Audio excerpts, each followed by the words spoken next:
All right, well, I'm supposed to wrap this session up. And where to start?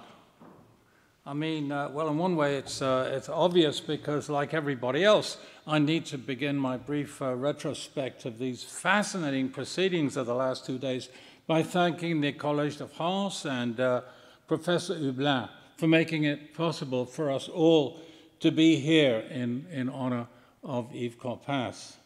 Et bien que je doive offrir vraiment mes excuses les plus profondes pour parler dans ce lieu en anglais plutôt qu'en français, je crois que tout le monde le trouvera bien plus facile, hein, dans mes excuses. Well, we have passed an amazing 2 days celebrating the career of Yves Coppens, who lived through an extremely eventful period in the history of the science of paleoanthropology. And the presentations that we've heard have covered a huge range of developments in virtually all areas of early African paleoanthropology, and in a way that is entirely appropriate to the commemoration of Yves' long professional lifetime, during which the fields of both paleoanthropology and paleontology were entirely changed and transformed. And that transformation was achieved, of course, in two principal ways. First, there was the expansion, the enormous expansion of the human fossil record, something to which Yves himself contributed in no small way. And secondly, but no less importantly, there was the vigorous and the imaginative development of new intellectual and technological tools for dating and analyzing that record. And the result, inevitably, was that the paleontological world that Yves left a year ago was vastly different from the one that he had entered in the 1950s under the mentorship of Camille Arambourg, seen here at left in a photo we have already seen many times before. Well, the 1950s had not yet ended when Yves Coppens made his initial paleontological foray to Siberia, where one of his very first discoveries was of the remains of a mammoth that was preserved in the permafrost.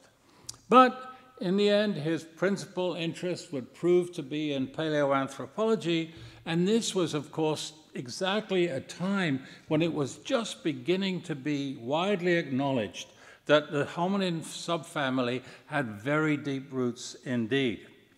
Now, it had already by that time, of course, emerged that those roots lay somewhere in Africa, and in an Australopithecus radiation that was even then known to have been diverse, albeit as yet with only two known lineages. And sensing an opportunity here, in 1960, Yves made his first African foray to Chad, from which he returned with the still mysterious Chadanthropus specimen.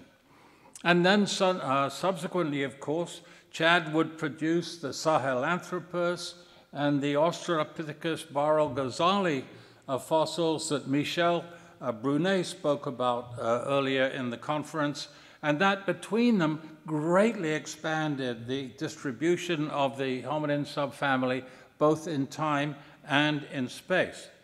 And then in 1966, Yves found himself in charge of the French contingent, effectively in charge, I should say, of the French contingent of an international expedition to southwestern Ethiopia's Omo Valley, a region that, as we've heard before, Camille Arambourg had prospected back in the 1930s.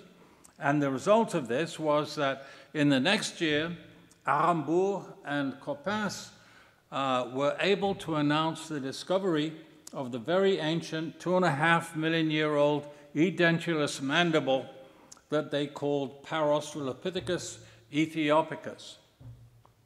Now, that fossil was mentioned at this conference by Bernard Wood, who noted that most authors today would assign it to the robust genus Paranthropus. And although it is a pretty inscrutable specimen, as you can see, even from this rotten cast, many people still find the species epithet Ethiopicus heuristically useful in allowing us to distinguish the early Paranthropus forms that are best exemplified by the black skull from West Turkana from the later, more familiar forms of, ascribed to Paranthropus boisei.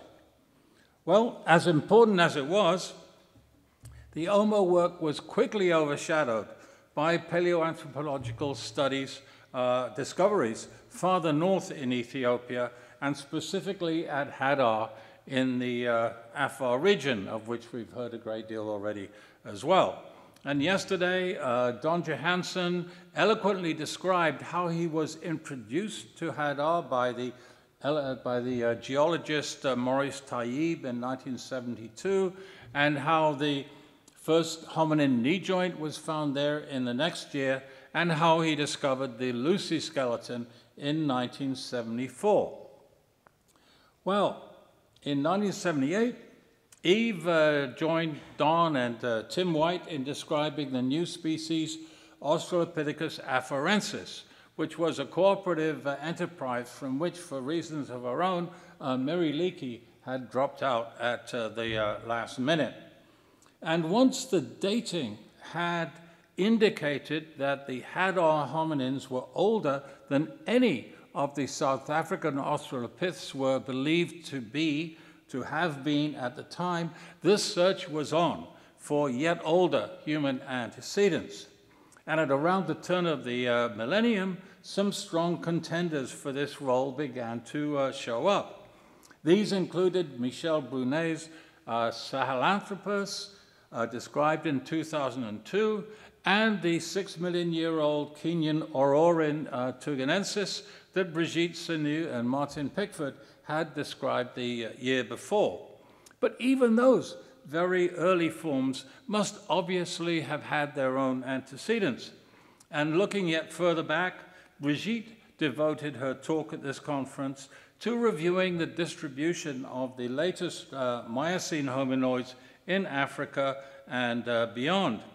And while in doing this, she implicitly rejected the attractive but flawed East Side story that Eve had espoused back in the 1990s, although he rejected it quite rapidly and broad-mindedly as soon as the evidence showed otherwise.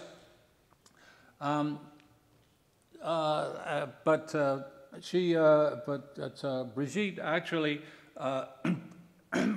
excuse me, did raise significant questions about the relationship between the spread of Mayombo woodlands across Africa and the adoption of bipedality, which has, of course, emerged as the foundational adaptation of the hominins.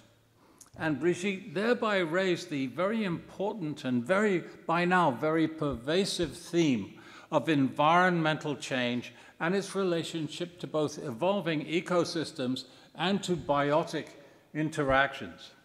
And that significant topic was also taken up early in this conference by Jean-Renaud Boisserie, who reviewed the very significant potential effects on hominin evolution of external environmental shifts. And the evidence that he cited makes it pretty clear that hominins would never have evolved as they did had it not been for the dramatic environmental changes that we see most clearly reflected in the faunal turnovers of the late Pliocene and the early Pleistocene. A similar awareness of environment, I think, also underwrote the contribution of Stephanie Melillo, who emphasized how crucial shoulder anatomy had been to creatures living between the trees and terra firma, as the early hominids did, and who pointed to the potential of new digital technologies for inferring structure from function as the relevant fossil record finally begins to expand. Well, as applied to early hominins, themes and techniques like these ones closely mirror the ways in which the field of paleoanthropology as a whole has moved since Yves Coppens' early days, and they naturally raise the question of both the identities and the adaptations of the hominin actors on the vigorously changing African Pleistocene ecological stage.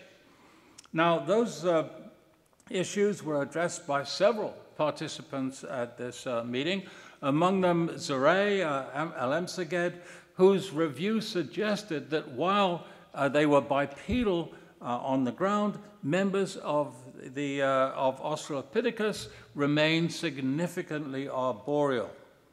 And more controversially, of course, then he began interpreting the genus Australopithecus as relatively unspeciose, and he concluded that the Australopiths had at least incipiently possessed some of the behavioral/developmental attributes that we recognize among humans today, which is an observation that implicitly situates the origin of our genus Homo somewhere within the Australopith clade, even if we cannot today say exactly where that origin lay.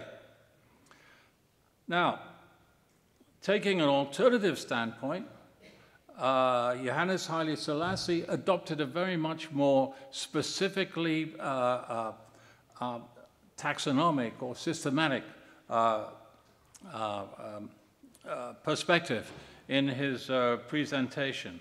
And he emphasized the remarkable emerging diversity of the Australopiths, a diversity that actually suggests that the characteristic of the clade was the vigorous exploration of the potential, the new potential that was that existed in the new and the unprecedented adaptive style that these early hominids had.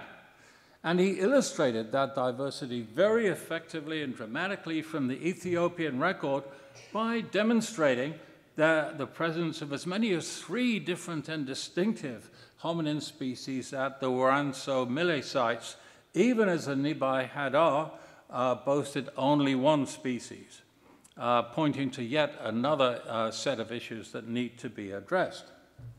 At the other end of the African continent, Laurent, here's the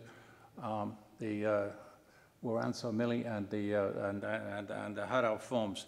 At the other end of the African continent, Laurent Bruxelles reported on his recent redatings of the South African Australopiths, most notably the Stugfontein member 2 Australopithecus Prometheus Littlefoot fossil that we see here. And this has really been very, this redating and the redating of the member 4 Australopiths at the same time has really given a renewed energy to the study of the South African Australopiths and brought them more closely in line with their Ethiopian relatives. At the other end of the Australopith timescale, Tom Davis found that the enamel-dentine junction in Australopithecus sediba, which we see here, most closely recalls that of Australopithecus africanus, and he therefore suggested that we need to look elsewhere for the antecedent to our own genus, and bravo for that. In her turn, Amélie Baudet echoed Johannes Haile Selassie's concerns by raising the very important issue of the diversity present in the by now very extensive South African Australopithecus sample, a sample that expanded almost out of recognition during Yves Coppens' professional lifetime. And properly characterizing that diversity is, of course, a very key task, because it will always remain true that unless we know who the actors are, we will never understand the play. Well, returning to Eastern Africa, in his presentation, Martin Pickford introduced the newly discovered Auroran prigens, a Kenyan hominin some 5 to 4.5 million years old, and he presented it not only as a putative descendant of the plausibly bipedal hominin Auroran tugenensis, but also, despite its early date, as a potential direct ancestor for our own genus Homo. Now, this matter of the ancestry of the genus Homo has become a very hot issue of late, as you all know. And as such, it was also addressed either directly or indirectly by several other contributors to this conference. Jose Braga, for example, described new evidence from South Africa that suggests that we might recognize the Paranthropus/Homo clade, while noting at the same time that we need much better developmental information to substantiate propositions like this.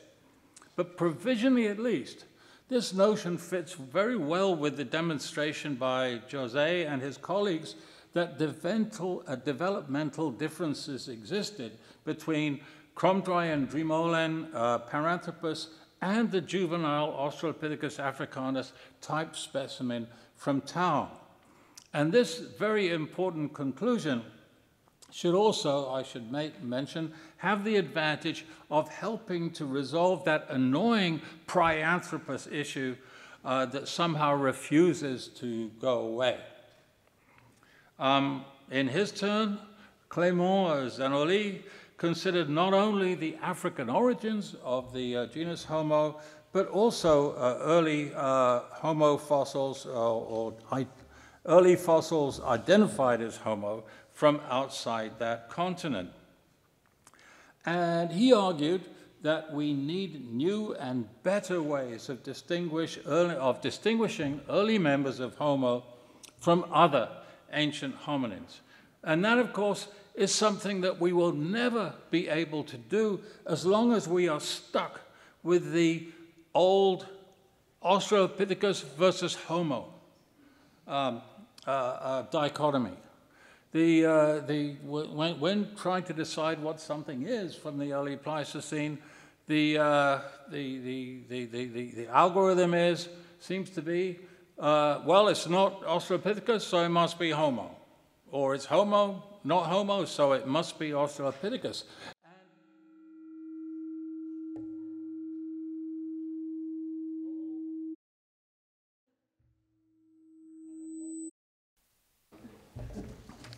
All right. Before I was so rudely interrupted, I was complaining about this dichotomy between Australopithecus and Homo, which does need to be an issue that's resolved, that has to be loosened up before we will make any sense of this early stuff. In their turn, Fred Spoor and Hester Hanegraaff found very good reason for seeing evidence of diversity and, by implication, of morphological specialization as a clear signal in the early hominin record. And specifically, they noted that taxonomic diversity and more complex evolutionary patterns stretched well back into the Middle Pleistocene. And that diversity is becoming an ever more evident reality, as we see here in the fact that throughout hominin evolution, as you can see, several different lineages have typically coexisted at any one point in time. We have been grievously misled by the extraordinary, unusual situation that we Homo sapiens, are the only hominid in the world today. And diversity, and the recognition of diversity, I think, is perhaps the feature that most clearly distinguishes our modern appreciation of the hominin fossil record from the linear views that tended to prevail back when Yves Coppens got started in paleoanthropology.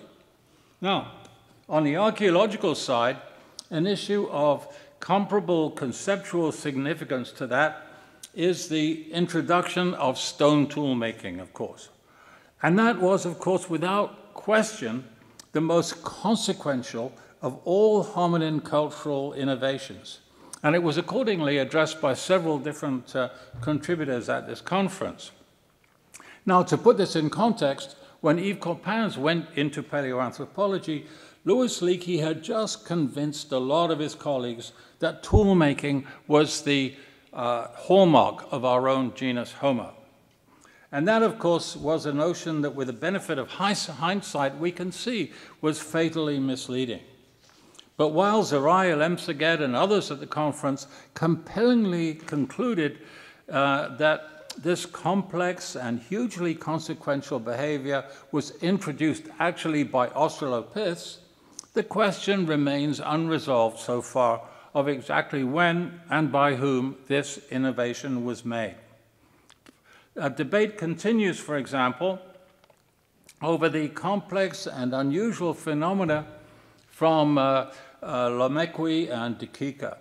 And those ongoing interpretive issues were discussed in some detail, not only by Zerai, but also by Shannon McFerrin and Helene Roche. And by putting everything together, it's becoming pretty clear by now that a lot more was going on in the origin of stone tool making than we are yet able to fully perceive. And then subsequently, of course, as Sandrine Pratt very elegantly observed, there are many candidates for the makers of early Alderman stone tool assemblages, which clearly makes it imperative to sort out who was or who was not making stone tools in Africa at around the turn of the Pleistocene. Now, very much later in time, we have the very unusual phenomenon of Homo naledi, an extraordinary phenomenon that nobody could have predicted, and that has recently, as we've just heard, acquired a rather bizarre and unusual archaeological association. Well, putative archaeology aside, what is this form that we see here on the table there? Well, that isn't clear, even after the symposium. Zach evoked developmental data to suggest that Naledi possessed features that resembled both modern humans on one hand and apes and early hominins on the other. And in conjunction with other lines of evidence, his observations naturally raise the question of whether Naledi is properly regarded as a member of Homo at all, even though it's not self-evidently classifiable as an Australopithecus either. Well, turning to another crucial aspect of the paleobiology of early hominins, as Tina Ludiker observed, you are what you eat. And this truism makes knowledge of ancient diets an important issue that is now being addressed in some very sophisticated ways. For example, Tina described a novel method of determining the nitrogen isotopic compositions of fossil teeth that offers us a future prospect of much more fully understanding what early hominins had eaten, and that their competitors and coexisters had eaten as well. And her preliminary data from Sturkfontein are very suggestive, with a huge range of within a broadly herbivorous context. It's a really good starting point for understanding a bit more about what was going on there. Well, in a similar vein, of course, Matt Sponheimer demonstrated from several lines of evidence that the Omo, at least in the Omo region, Paranthropus and Australopithecus afarensis diets were probably quite comparable. And the result is that the suggestion is, I think, or the implication may be that hominin diets have typically been highly responsive to available resources. And that harks back to the eurytopic nature of early hominins that has been referred to as well. In a similar spirit, David Braun reviewed the hypotheses of tool use and other factors in relation to diet, concluding that behavioral and biological changes were closely interlinked way back into the Pliocene. But he did point out discontinuities between the early Lamechwian lithic phenomenon and the later Alduin stone tool making tradition. And he suggested that the later lithic culture had not developed directly out of the earlier manifestation. And that reminded me of the importance of exaptation in the human story, which we haven't heard a lot about, namely that you cannot have a new behavior in a hominin or any other form unless the potential to produce that behavior, unless the biological underpinning that permits that behavior is already there. Okay, now the many and varied contributions to this fascinating symposium have centered on questions relating to early hominin evolution in Africa that I've skated over very quickly, which of course was the central focus of Yves Coppens' research interests.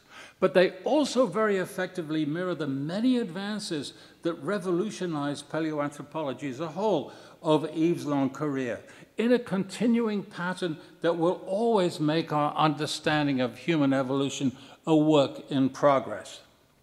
And that irresistibly reminds one of Yves' greatest genius, which was, of course, his extraordinary ability to interpret the constantly changing cadences of paleoanthropology to the widest of audience, which he did in a constant stream of books and public and media appearances. And it was an unforgettable experience to watch Yves in action as he unfailingly enthralled whole roomfuls of people who ranged from senior citizens to toddlers. It didn't matter who.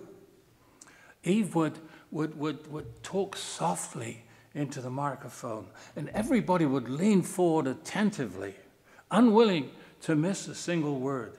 And rarely have I ever seen anybody hold an audience in the palm of his hand as Yves could, as he made the latest, even abstruse scientific advances relevant to everybody. It was something amazing to witness. And that uncanny ability of his is already sorely missed by everybody concerned with the public understanding of paleoanthropology. And thank you for listening.